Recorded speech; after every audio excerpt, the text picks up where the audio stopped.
wouldn't give for a peanut. What's up, everybody? It's me, Jacob, and today we're getting creative with light. Creativity is imagining what you could do because you were made in God's image. And God could tell you a thing or two about light. It was the first thing he created after all. Let there be light. Oh, no, too bright, too bright. Did you know that light can travel at 186,000 miles per second? If you were in a spaceship, it would take you 3 days to get to the moon. Light can travel to the moon in about a second. Fly me to the moon, let me put in the stars, and never... You can use light in all kinds of creative ways. Not only can you make shadow puppets, you need light to take pictures and make videos. This won't do it all. This is terrible lighting. Lights!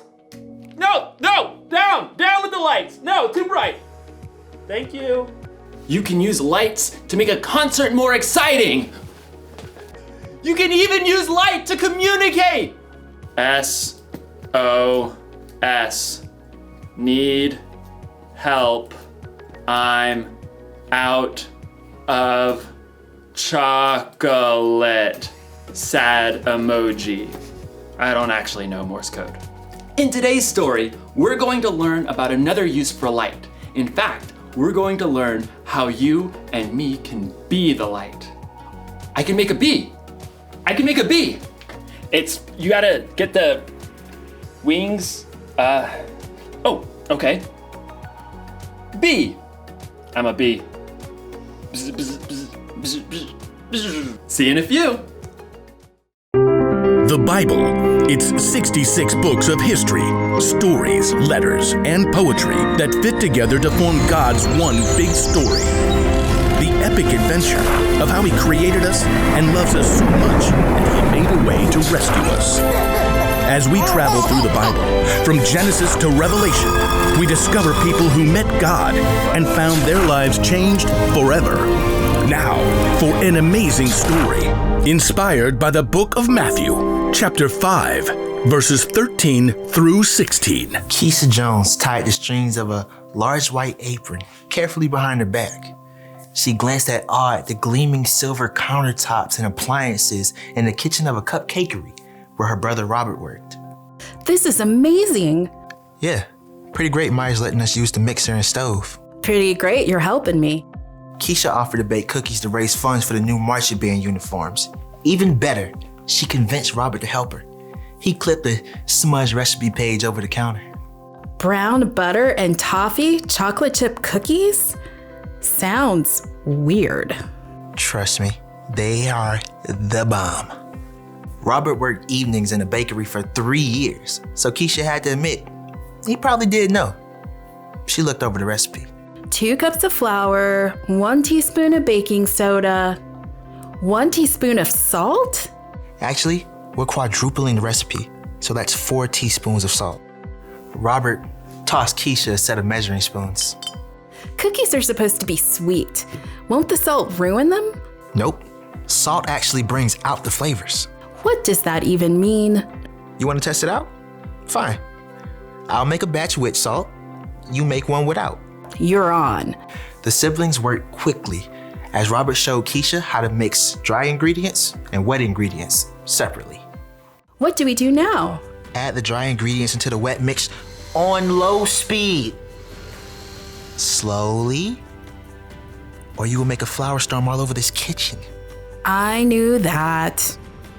As Keisha worked, though, she began to hear another sound over the mixer. Wow, rain's really coming down. Yeah, and this is such an old building that every time it storms, the power goes out. I can't see a thing. Robert fumbled with his phone until the flashlight came on. It always comes back on pretty fast. We can wait it out. Robert settled down on the floor, back against the cabinets. Keisha sighed and sat down too. She checked her phone. My battery's dying. Entertain me. What? You can't live without your phone? I don't know. Tell me a story. I was just thinking of one. About salt. Really? One that Jesus told. Ooh, that one. Sermon on the Mount. Well, it fits. You know, the cookies. Fine. Read it to me, preacher man. It's in Matthew. I know that. Robert settled in with his Bible app. Jesus saw the crowds, so he went up on a mountainside and sat down. Then he began to teach. And pretty quick he gets into this part. You are the salt of the earth. That's it? Well, no. I mean, then Jesus talks about throwing out the salt if it loses its saltiness. How do you even know if you're salty? I think it's like the cookies. Salt makes things taste better. And people who follow Jesus can make life taste better. Like chocolate chip cookies. Robert punched her lightly in the shoulder. You know what I mean. When we share God's story, we bring hope to others. We help to fill their lives with kindness and joy and peace. All that good stuff. Okay, I get it. Salt, good. There's something about light too, right? Yep. Jesus says, you are the light of the world. People do not light a lamp and put it under a bowl. Instead, they put it on a stand. Then it gives light to everyone in the house. In the same way, let your light shine so others can see it. Then they will see the good things you do, and they will bring glory to your Father who is in heaven. Keisha shifted, trying to get comfortable on the hard floor. So when we follow Jesus, By showing God's love to others. when we do that, others can see God better and what to do. Like a bright light. Yikes! Robert leapt up to try to stop the mixer as the power came on. Keisha stood and stretched, blinking. Like a bright light. You planned that, huh? Of course. Well played. Hey, I'm gonna put salt in my batch of cookies after all. Well played. As Keisha measured the salt, she smiled. The cookies would have came out great, but she had some thinking to do about ways she can become salt and light herself.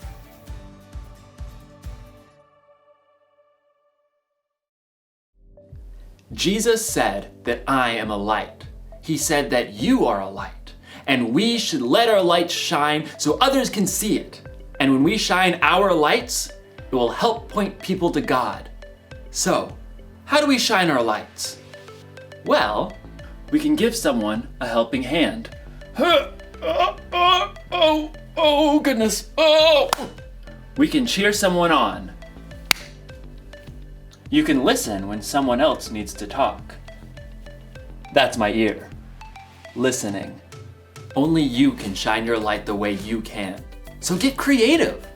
All you have to do is treat others the way Jesus did.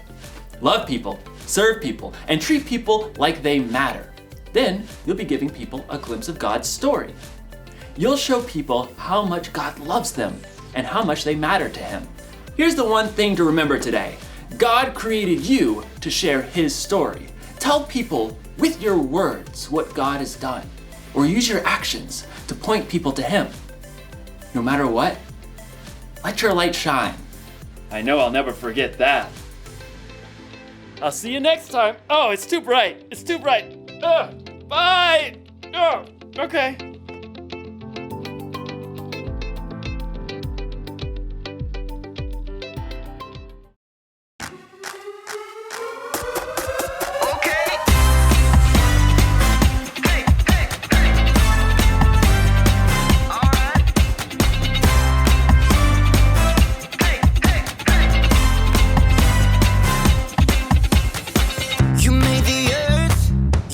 Spinning.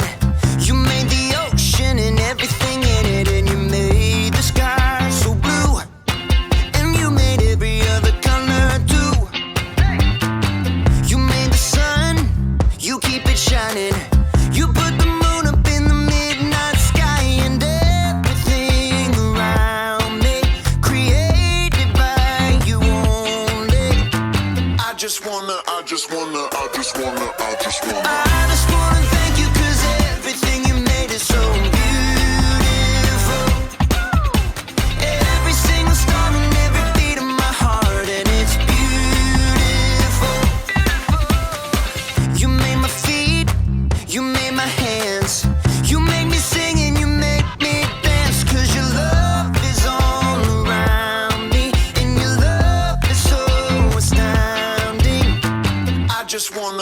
just wanna thank you 'cause everything you made is so beautiful. Every single star and every beat of my heart, and it's beautiful. Here we go, break it down now. Everything you created with your imagination is wonderful and good. Wonderful and good. You're my inspiration beyond all explanation. You're wonderful and good. You're wonderful and good. Everything you created with your imagination is wonderful and good. Wonderful and good. You're my inspiration beyond all explanation. You're wonderful and good.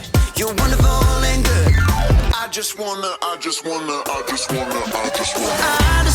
thank you 'cause everything you made is so beautiful. Every single star and every beat of my heart, and it's beautiful. I just wanna thank you 'cause everything you made is so beautiful.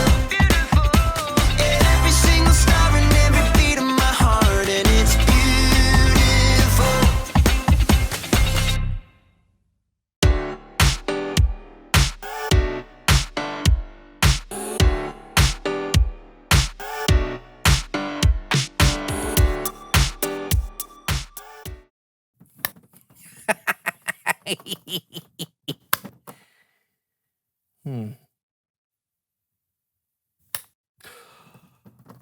A six-legged chicken. It's chicken for everyone.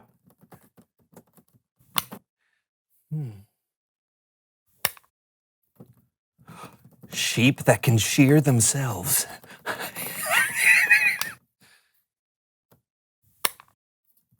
A pair of glasses that'll let you see behind you. Oh, yeah.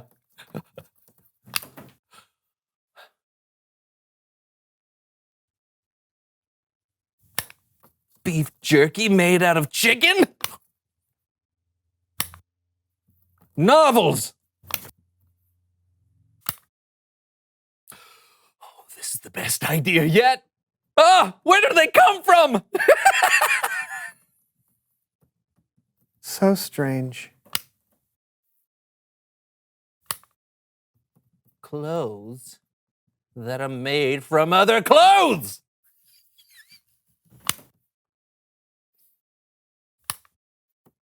Pat Sajak scented deodorant.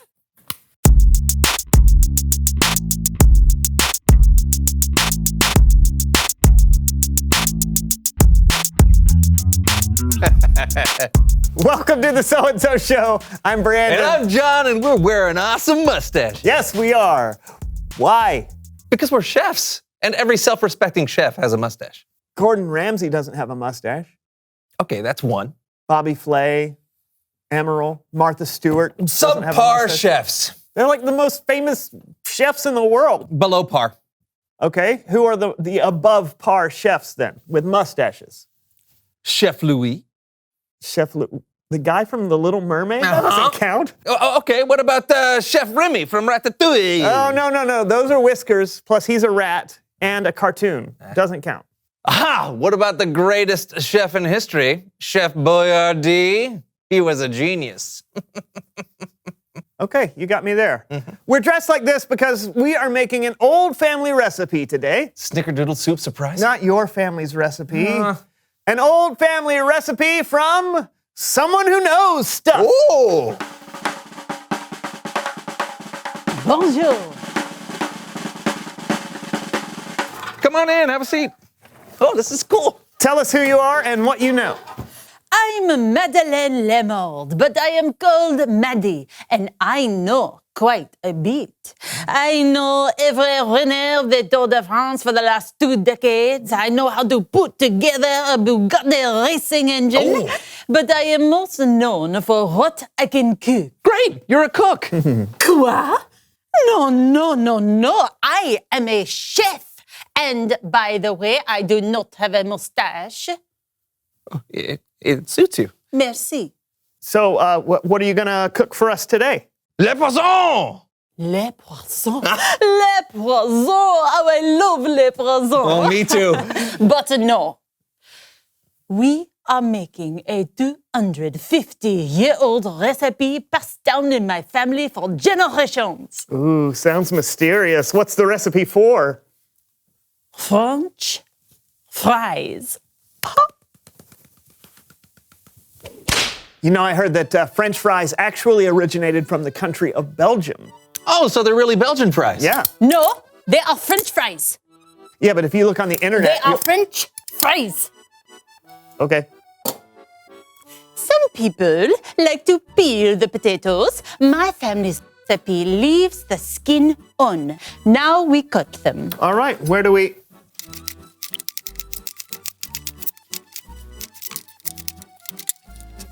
Voila! start?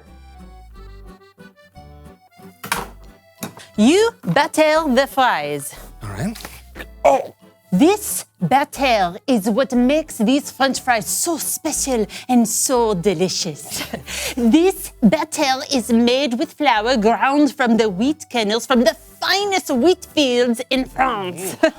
And then we add a precise amount of white grape juice squeezed by hand directly into the bowl. And then, of course, this batter contains the perfect blend of our secret family herbs and spices. Yum! Batter up! You Yep. put the duck fat in the pot. All right, this is duck fat? Yes, of course. What else would you cook in? Yeah, Brandon. Sorry. So, Chef Maddie, is there like a recipe or something in a cookbook or on the internet that in case anyone wants to try this at The home? internet? A cookbook? Quoi? No. This is a secret family recipe. I was taught this recipe by my father, who learned it from his mother, who learned it from her great aunt, who learned it from her great grandfather, Chef Jean-Baptiste Honoré Le Monde. Did he have a mustache? We do not tell people the secret of the recipe because then everyone would know it. Well, I just thought that if the recipe is so delicious that you would want other people to know it so they could, share in the deliciousness. This is something I have not thought about. It has always just been a recipe passed down in my family. Oh, well, I can't wait to pass it down my throat into my belly. So are we going to cook these Belgian fries or what? Yes, of course. You must bake them bit by bit at 375 degrees until they are golden brown. Wait. You're sticking around to watch us cook them, right? Oh, I'm afraid not. No, I do not think I can keep this recipe to myself any longer. Everyone should know, no? No. I mean, yes. I mean, what? Be on the lookout for Chef Maddie's cookbook where all my secrets will be revealed. Magnifique! Bye. She didn't even say bye. Well, she's in a hurry. Do you want to put these in the oven? Oui. Oh, you speak French now. No. I have to tinkle. Oui. Ah! Oh! I had to tinkle and put on some skin. Ow! It's Bible story time with Kellen.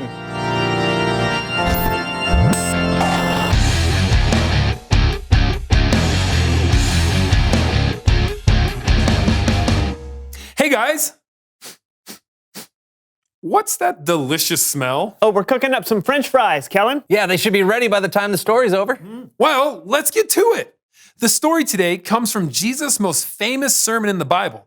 And since Jesus preached this sermon from the side of a mountain, today we call it the Sermon on the Mount. The sermon from the mouths? I thought all sermons were from the mouths. No, the Sermon on the Mount. It's short for mountain. A short mountain is called the hills. Okay. So everyone, this is my friend Horvath. I'm guessing he's here to help me tell today's story. Thank you for having me on your shows, Callens. I am Horvath, and I am an expert in combining the mental trainings of learning the Bible with the physical trainings of making your muscles bigger. Perfect. So I'll tell the story, and Horvath, you give us some exercises to help us remember it. All right, let's do this. Okay, so Jesus was talking to a crowd of people from the side of a mountain. One of the things he said to his followers was this: you are the salt of the earth. First exercise! Okay, we are going to make salt for the earth. All right, so I put my hands on my hips like this and then rotate around. Click, click, click, click. This is called the salt grinder. We do it 24 times.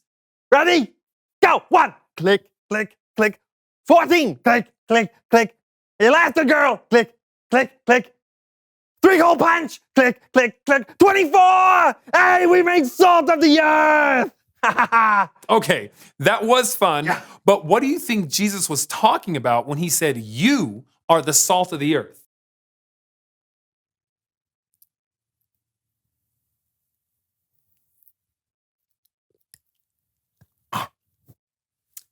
Yeah, so when Jesus said, you are the salt of the earth, I'm pretty sure he wasn't saying we actually taste like salt. But salt is used to make food taste better, and salt is used to keep certain foods fresh. So maybe if we're the salt of the earth, Jesus was saying that we have the opportunity to make the world better somehow. You see?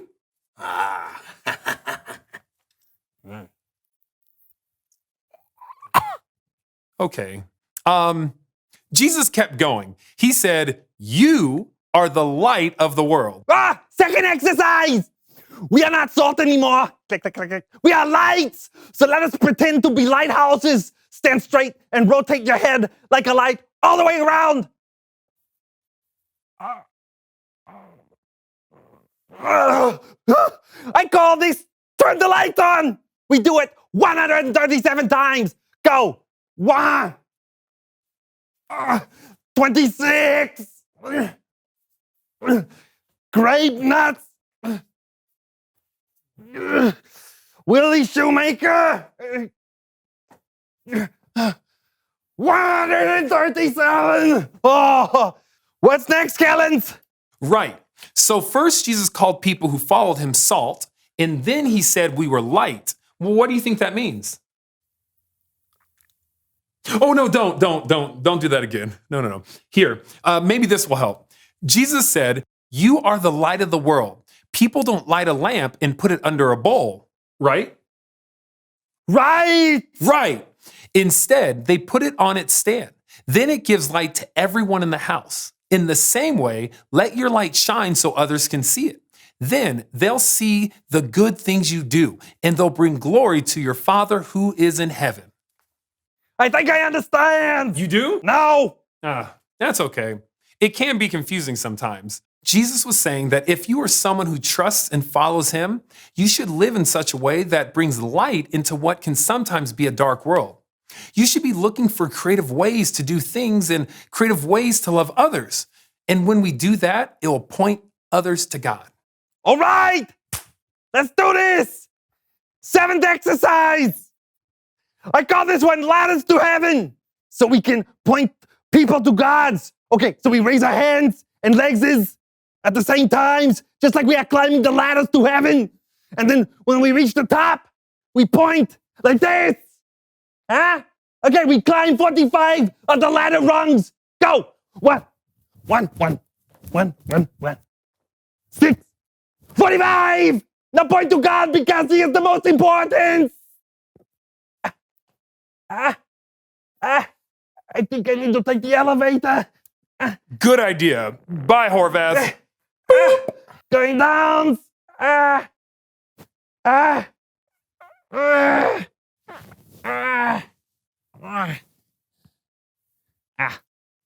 Well, just in case that wasn't clear, it boils down to this. You have the light inside of you, and it's up to you to decide how to use it. You can keep it to yourself, or you can let it shine. Back to you guys. Thanks, Kellen. Hey, what are some ways we can shine our lights? Oh, there are so many different ways because everyone is so different. Sometimes it's as simple as being nice to someone. Anyone can do that. But sometimes you need to use your own unique talents and abilities to point people to God. What's important is that you don't keep it to yourself. I mean, do you ever think about how you'd feel if someone didn't point you to God? I'd feel so left out. Yeah, Jesus has been such a big part of my life. I want everyone to know him. Exactly. You're the best, Kellen. Thanks for shining your light. You bet. I'll see you guys next time. Bye. Let's do it. All right, reveal the question.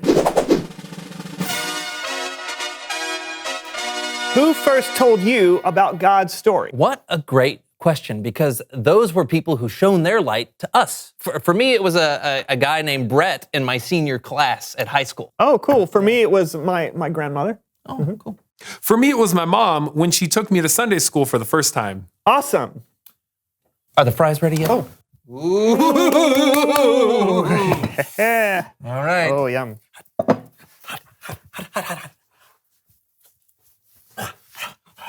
Yum, too. Also yum. These are amazing. Yeah, good. We got to tell people about this. I think you're right. I think we should. No, now. We need to tell people right now. Hey, everybody, you got to try this. Okay, we'll see you guys next week for another So-and-So show. Oh, this is so good. Try it right now. Right now. John. Lunch! I'm running in place.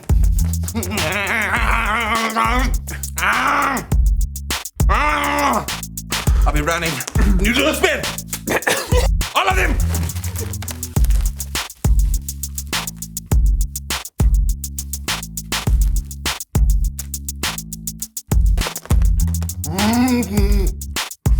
Go good!